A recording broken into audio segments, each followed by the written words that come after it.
Jesus cura. A outra coisa é você ser curado por Jesus. É totalmente diferente.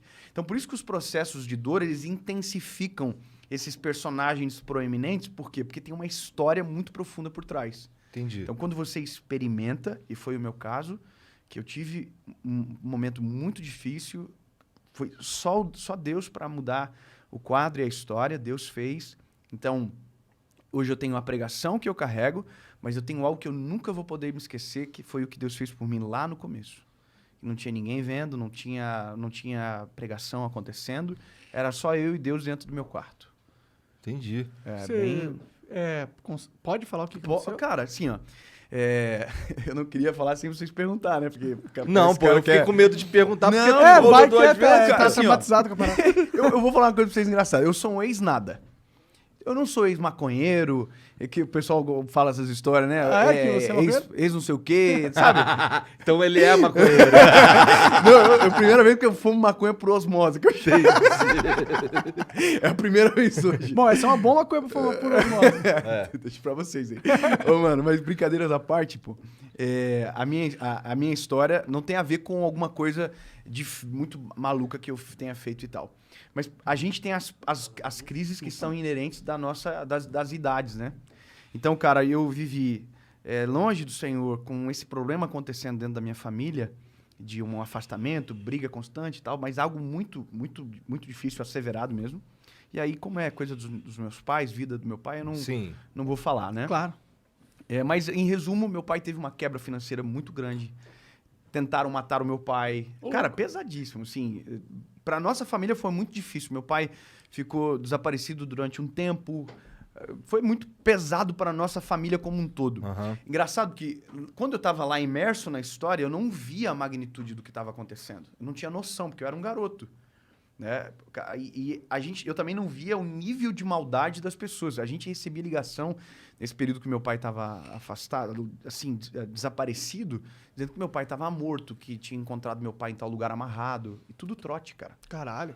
Na época não tinha parado de identificador de chamada, né? Uhum. Então, tudo isso gerou consequências dentro da nossa família. Então, além do meu afastamento, a minha formação de caráter também ficou extremamente corrompida. E aí, cara, uma coisa errada é como um leme de um navio. Ele vai te levando para um outro caminho totalmente diferente do que você deveria estar. Então, quando eu cheguei nos meus 19 anos, cara, 19 anos, eu tava namorando há 2 anos com a minha esposa, o que é a minha esposa hoje, minha primeira namorada e a minha esposa. Um relacionamento terrível, cara, terrível, terrível, terrível, de muito ciúme, de muita briga, de muito desequilíbrio.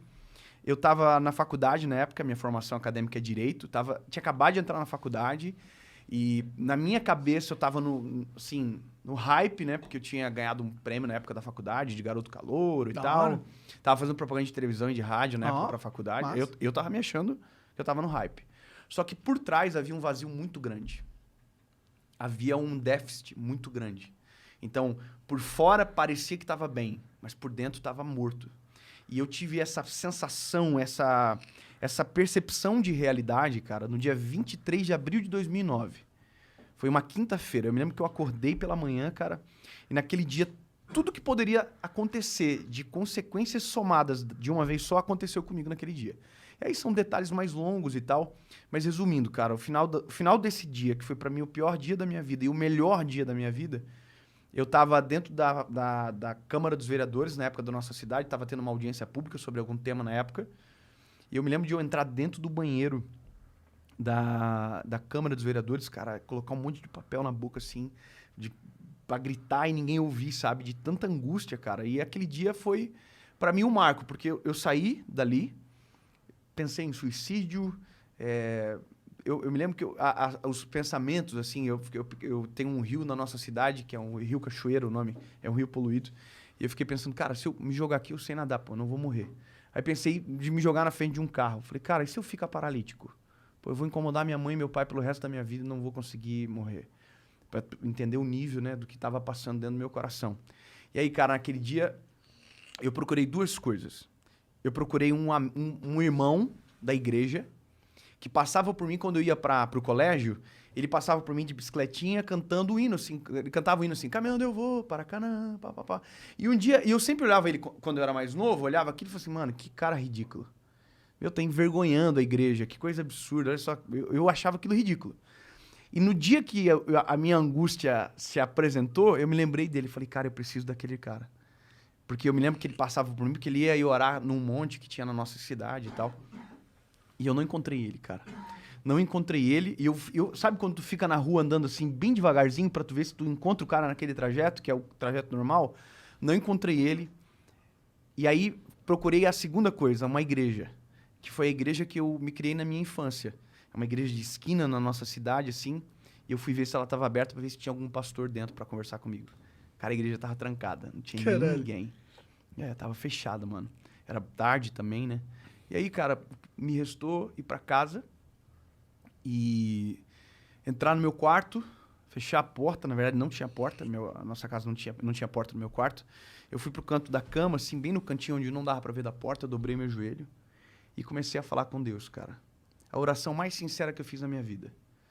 Sabe? Porque a oração, ela às vezes é uma... A gente tenta impressionar, parece Deus, a gente tenta rebuscar as palavras, como se, né? Cara, foi a oração mais simples da minha vida. Foi a oração mais verdadeira. Eu nunca chorei tanto, acho, na minha vida como naquele dia.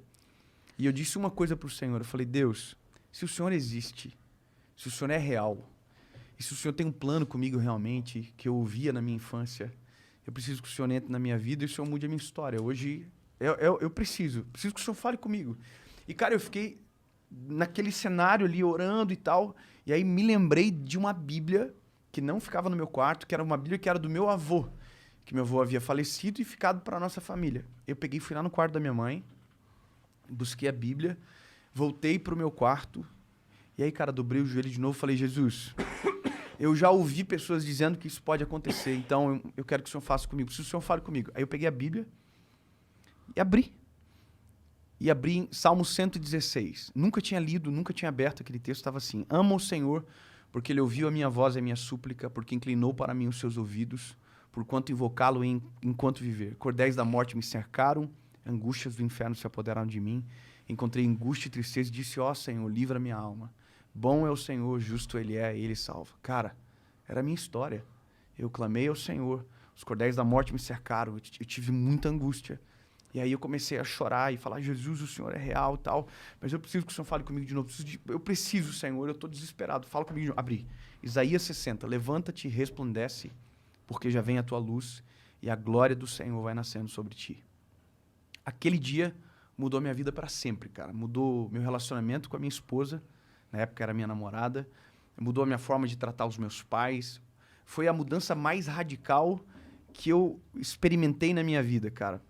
Diferentemente da religião que transforma o homem de fora para dentro, com paradigmas e com a própria história, Cristo ele transforma o homem de dentro para fora. Então é aquilo que a gente chama de metanoia, sabe? Quando muda de uma maneira tão radical que você não consegue explicar. Então foi isso que eu vivi. Eu desesperei, busquei socorro, encontrei o socorro. E a partir daquele dia, cara, eu fiquei tão incendiado por isso, e por isso que eu me tornei talvez um pregador do evangelho, porque a minha vontade era que todo mundo conhecesse aquilo. Eu me lembro, cara, que eu dobrava os meus joelhos assim, orava, Jesus, eu quero que meus primos vivam isso também. Começou na minha família, sabe? Cara, eu clamava por isso e vi os meus primos todos tendo a vida transformada também. E depois isso virou meu trabalho, meu ministério.